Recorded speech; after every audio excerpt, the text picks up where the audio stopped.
ಹಾಗೆ ಶಾಸಕರು ಕೂಡ ಸಾಕಷ್ಟು ಸಂಖ್ಯೆಯಲ್ಲಿ ಈಗ ದೆಹಲಿಗೆ ಹೋಗಿದ್ದಾರೆ. ಸೊ ದೆಹಲಿಗೆ ಹೋಗಿರುವಂತಹ ಶಾಸಕರ ದಂಡು ಅಂತಾನೆ ಹೇಳಬೇಕು. ಯಾಕಂದ್ರೆ ರಂಗನಾಥ್ ಅವರು ಕೂಡ ಹೇಳ್ತಾ ಇದ್ರು, ಸುಮಾರು ಒಂದು 80-90 ಜನ ಲಾಬಿ ಮಾಡ್ತಾ ಇದ್ದಾರೆ ದೆಹಲಿಯಲ್ಲಿ ಸಚಿವ ಸ್ಥಾನಕ್ಕೆ. ತಮಗೆ ಪ್ರಬಲ ಖಾತೆ ಬೇಕು ಅಂತ ಕೆಲವೊಂದಿಷ್ಟು ಜನ, ತಮಗೆ ಸಚಿವ ಸ್ಥಾನ ಸಿಗಬೇಕು ಅಂತ ಹೇಳಿ ಒಂದಷ್ಟು ಜನ ಸಾಲು ಸಾಲಾಗಿ ಹೋಗಿರುವಂತಹ ಶಾಸಕರು ಅಲ್ಲಿ ಠಿಕಾಣಿ ಹೂಡಿದ್ದಾರೆ. ಖಾತೆಗಳ ಮೇಲೆ 25 ಶಾಸಕರು ತುಂಬಾನೇ ಬಿಗಿಪಟ್ಟನ್ನ ಹಿಡಿದಿದ್ದಾರೆ. ದೆಹಲಿಯಲ್ಲಿ ಯಾರ್ಯಾರು ಹಾಗಾದ್ರೆ ಶಾಸಕರು ಠಿಕಾಣಿ ಹೂಡಿದ್ದಾರೆ ಅನ್ನುವಂಥದ್ದನ್ನ ನಾವು ನೋಡ್ತಾ ಹೋಗೋಣ.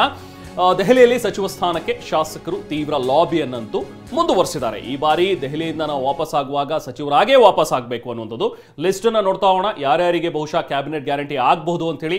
ಲಕ್ಷ್ಮಣ ಸವದಿ ಅಥಣಿಯಿಂದ ಗೆದ್ದಿರುವಂತವರು, ಇನ್ನು ಬೆಳಗಾವಿ ಗ್ರಾಮೀಣದಿಂದ ಶಾಸಕಿಯಾಗಿರುವಂತಹ ಲಕ್ಷ್ಮೀ ಹೆಬ್ಬಾಳ್ಕರ್, ರಾಮದುರ್ಗದ ಶಾಸಕರಾಗಿರುವಂತಹ ಅಶೋಕ್ ಪಟ್ಟಣ್ ಅವರು ಕೂಡ ಈ ರೇಸ್ನಲ್ಲಿ ಮುಂಚೂಣಿಯಲ್ಲಿದ್ದಾರೆ. ಇನ್ನು ಅವರ ಜೊತೆಗೆ ಹೆಬ್ಬಾಳದಿಂದ ಗೆದ್ದಿರುವಂತಹ ಅಭ್ಯರ್ಥಿ ಸುರೇಶ್, ಕನಕಗಿರಿಯ ಶಿವರಾಜ್ ತಂಗಡಗಿ ಮತ್ತು ಯಲಬುರ್ಗಾದ ಬಸವರಾಜ ರಾಯರೆಡ್ಡಿ ಅವರು ಕೂಡ ಸಚಿವಾಕಾಂಕ್ಷಿಗಳಲ್ಲಿದ್ದಾರೆ. ಇನ್ನು ಈ ಜೋಡೆತ್ತು ಸರ್ಕಾರ